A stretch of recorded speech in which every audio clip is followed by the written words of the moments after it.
Kimsingi sisi kama klabu tumepokea matokeo simply walikuwa ni timu bora kiwanjani, tumechelewa kufika kwenye matukio, wamestahili kupata ushindi waliopata na ingewezekana hata kuwa zaidi ya ushindi ambao umeupata. So sisi tunajipanga, hii mechi ya leo imekwisha, tunajipanga kuelekea kwenye michezo ambayo inafuata. Kauli yako ndio kuelekea mchezo ulikuwa unasema hatujasahau. Kulikoni kwa leo mmesahau au imekuwaje? Dakika 90 za mchezo wa leo kati ya Simba dhidi ya Pamba Jiji zimekamilika na sisi Pamba Jiji tumefungwa magoli 5-1. Tutajipanga kuelekea kwenye mchezo ambao unafuata. Hali ya timu haiko vyema. Kitazamia wanapamba wengi wanatamani timu yao isalie. Ukiwa kama msemaji, unawaahidi nini sasa mashabiki wa Pamba?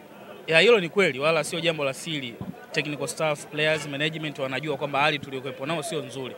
Kwa kila mmoja kwa nafasi yake atapigana kuhakikisha timu inabakia kwenye mazingira ambayo ni salama. Next ni dhidi ya KenGold Mbeya. Mechi naamini pia itakuwa ngumu kulingana na hali ya wenzetu, tayari wameshuka, lakini wanahitaji na wenyewe kuonesha kitu. Kwa hiyo mechi zetu 3 zilizobakia kwenye league dhidi ya KenGold, JKT na KMC ni mechi ngumu, lakini tunaamini kwamba kwenye hizo mechi 3 tukijaliwa kupata alama 9 basi tutasalia kunako ligi kuu ya Tanzania bara.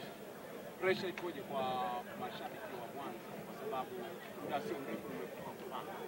Na inaonekana kuna dalili zote zile ambazo unaweza mkashuka na pia mkaigusa playoff, hatujui wanaotoka championship watakuwaje. Sisi kama klabu hatufikiri hicho ambacho mmekizungumza, habari za playoff hatufikirii, habari za kushuka hatufikirii, lakini tutakuja tufikirie kama mambo yataendelea kuwa magumu. Kwa hiyo kilichopo ni kupitia mechi ya leo ni wake up call kwamba tunatakiwa tuamke, tuhakikishe tunapambana kwenye michezo yetu 3 iliyosalia tuweze kufanya vizuri, na naamini tutabakia kwenye ligi.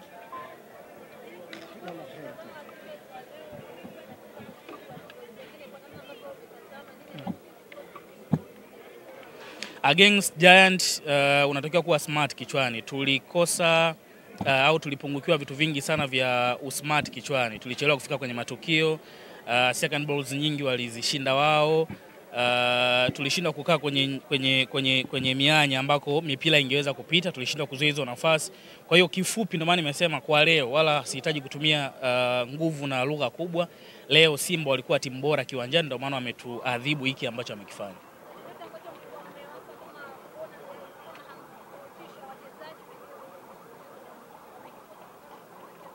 Bonus sisi huwa ipo kwenye kila mchezo, sio mchezo huu, na ni jambo la kawaida. Kwa hiyo kupata kukosa ni mipango ya Mwenyezi Mungu. Hii leo tumepoteza, tutajipanga kuelekea kwenye mchezo ambao unafuata. No, hatuna pressure, tutajipanga kuelekea kwenye mchezo ambao unafuata. Kila la heri msanii. Shukrani.